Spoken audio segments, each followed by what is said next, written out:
When I first climbed with Mike Boyd a year ago, I could immediately sense that he had several of the ingredients in place for progression in sport.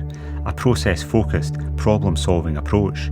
A flexible, open mind, soaking up the expertise of others, but not afraid to ask basic questions to get the basics right. But it's really difficult to form a well-rounded assessment of an athlete's attributes without climbing with them over time in different situations. That's one of the main reasons I stopped writing remote training programs for coaching clients. To coach climbing, you need more than just some numbers. For numbers to be of use, it's important to get an insight into the person behind them. I've brought Mike to Glen Nevis, in fact to a very specific spot in the Glen with many happy memories for me, opening new boulders in a location that's just so beautiful. I did a couple of hard problems here, but it was an easier one, waterfall arête, that I wanted to show Mike. It's a stunning, tall arête with a hard move in the middle. When I did the first descent, I wrote it up as font 5+, but I always wondered if perhaps that was a bit harsh. When thinking of good places to show Mike for classic Highland bouldering, it popped back into my mind. The grade was amenable enough to tempt him to get on it.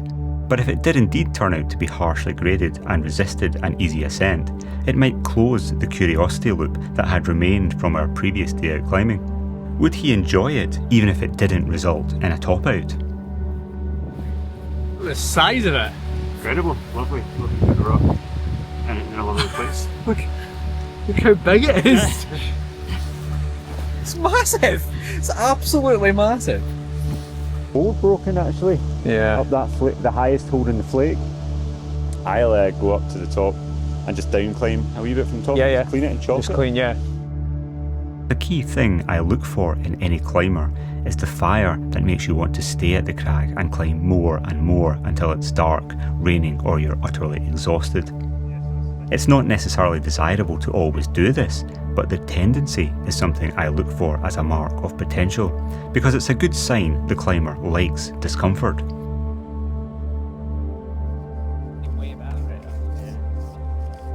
If the climber is struggling to motivate themselves to enjoy the battle to the bitter end of the session, coach and climber can try to figure out why that is and reframe the rules of engagement with the activity itself. In a sense, that's the goal of this video. The earlier in a climber's progression this is done, the better. It's too easy to be drawn into a chase of grades and sends, only to turn round after years have passed and feel a hollowness in the victories you worked so hard to achieve.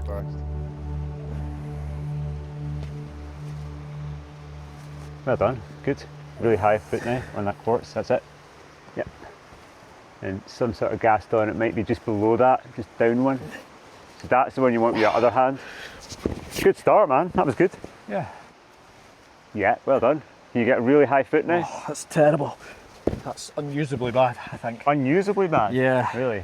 Either I'm doing it wrong, or... Because once you sit on your foot, if you get the foot up there and just really sit, and then it's slap. like arête climbing is just it's all about the hug. Yeah. With feet and hands. Yeah. The only other option would be right foot, see on that? Yeah. There. There's a dry bit in the middle. Yeah. You want to show me how it's done? Yeah. I'm watching like a hawk.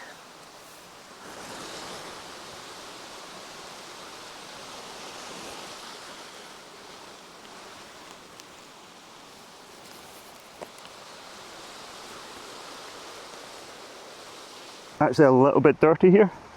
Yeah, okay.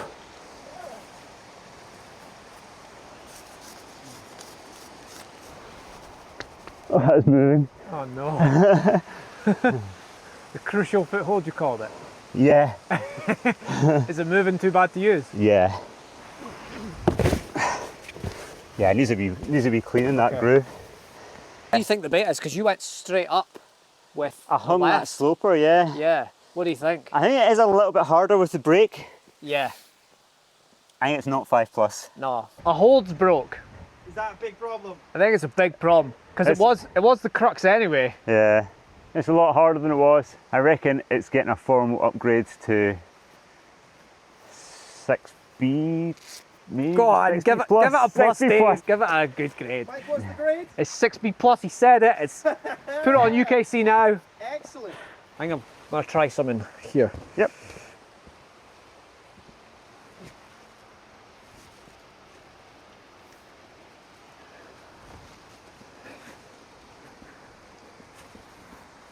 Nice. That's it. Cool. Damn it, that's not gonna go either. No? Nah, that's like So, solid up to there.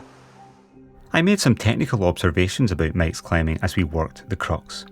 As he moves beyond beginner level, the next layer of detail in his movement technique becomes the frontier to push his climbing further. First, Mike could make more of his height. When stretching out off a foot, his body is still not very extended. I'd like to see him develop activation of the lower body that matches his natural disposition to pull hard with the upper arms. Second, he's not yet very precise on Crosley friction holds that come with real rock. Absolute precision with the positioning of each finger and the way you drag the skin into position is crucial. Sacrificing some attempts to information gathering on highballs is a useful tactic for establishing exactly how to take a key hold. There, yeah. that's it. I mean, that's quite a good hold, that. So okay, so it's further left than where I But was you've aiming got to at. seat your fingers correctly. Yeah. Nice, Dave. I'll move the mat for you. Aye. That's it. Third, I note that his feet are still sometimes acting as flat platforms rather than hooks. Go on. Yeah, man. This is more obvious on arrests, where forming a giant hook with the whole leg, the foot and the toes is essential for generating power with the lower half of the body. Yeah, that's totally it. I mean, that feels quite good to me. That feels way easier than that. Really? Yeah. Just extreme pressure that way into Yeah. the hold. Lastly, I note that Mike looks less at home on this feature, an arete, than he does on the face climbing we were doing in our recent episode. This is understandable since he hasn't been on rock all that much. Gathering a wide pyramid of easier boulders and routes on a variety of rock types and feature types is the obvious solution. Such a good bit of climbing. Yeah. Damn So it, come on, Michael, let's get it. This will take time, but it will take less time than if you delayed building that pyramid in favour of chasing grades. I was heartened to see that the more Mike's muscles tired, skin shredded, and the prospect of topping out this session became more and more remote, the more he leant into his attempts. Frustration and enjoyment started to correlate upwards together. Go!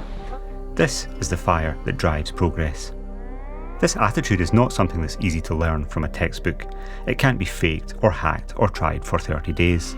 It's a way of being that comes from a much deeper enjoyment of pushing yourself and the act of rock climbing itself, of the deep need to figure out and understand how you might solve the move and climb higher, even if it's only a centimetre higher today.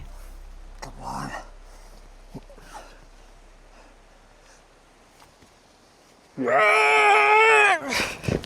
Ah! Fuck! I don't think I can do it. No? I got it. Like, there's nothing else I could do. You almost got. I think. Did you take your feet off and try and lift your feet there? Yeah. I mean, you almost had it. Try again. That was excellent. Totally. And when you're close, then you try again, yeah. And until you can't, obviously, but. I don't think I can try any harder. On that last attempt, Mike said, "I don't think I can try any harder." This is an important statement because I don't think he needs to, at least if we define trying harder as the level of muscular effort. Yeah, man. Oh, fuck! I'm actually gutting it static. Yeah. To me, the only thing in his way here is figuring out the technical details. You'll see in the next attempt that Mike nails the move to the left-hand sloper and begins to lift his right foot to the starting jug. As soon as the right foot is up, the climbing is getting easier again above. Yeah, come on. Come on. Yeah. Oh.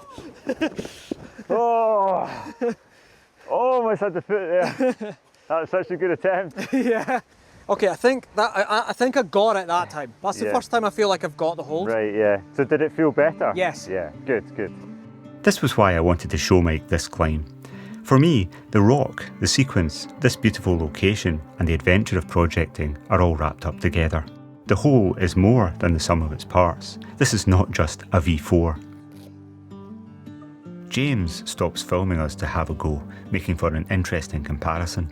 He has good activation of his posterior chain, toes, calves, hamstring, glute and back, and so makes the left hand reach more easily.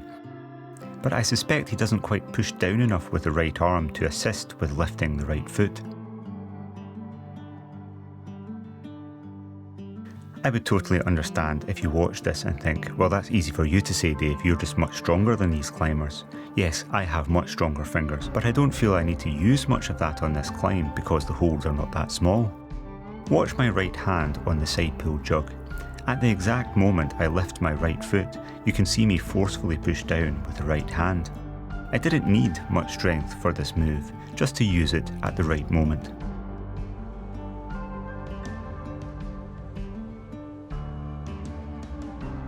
Come on, James, come on! Come on, James! Come on!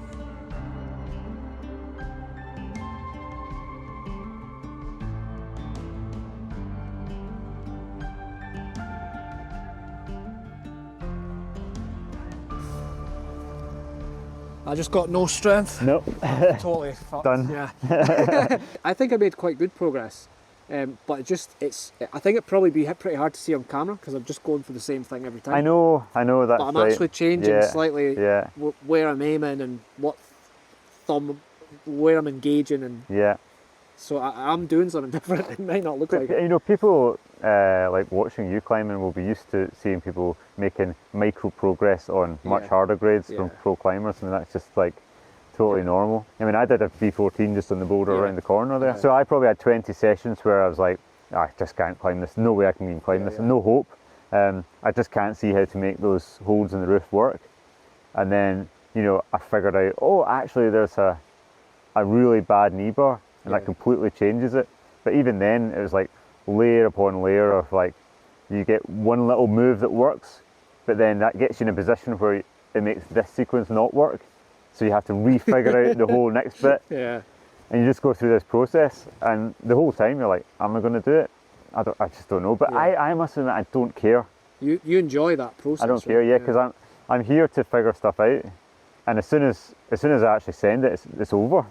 Yeah. And that's almost a shame. Yeah. And actually, like, see, when I did that V14 over there, I was like, oh, I'm not going to be able to come here again. And Yeah. actually, this is the first time I've been back to climb, and it's just really nice to be here. Yeah, it's lovely. It's lovely. So I think having done projecting for a long time, I am better at realising that I'm here for the battle, and once I do the climb, Yeah. then it's all over, and Yeah. that's a bit sad.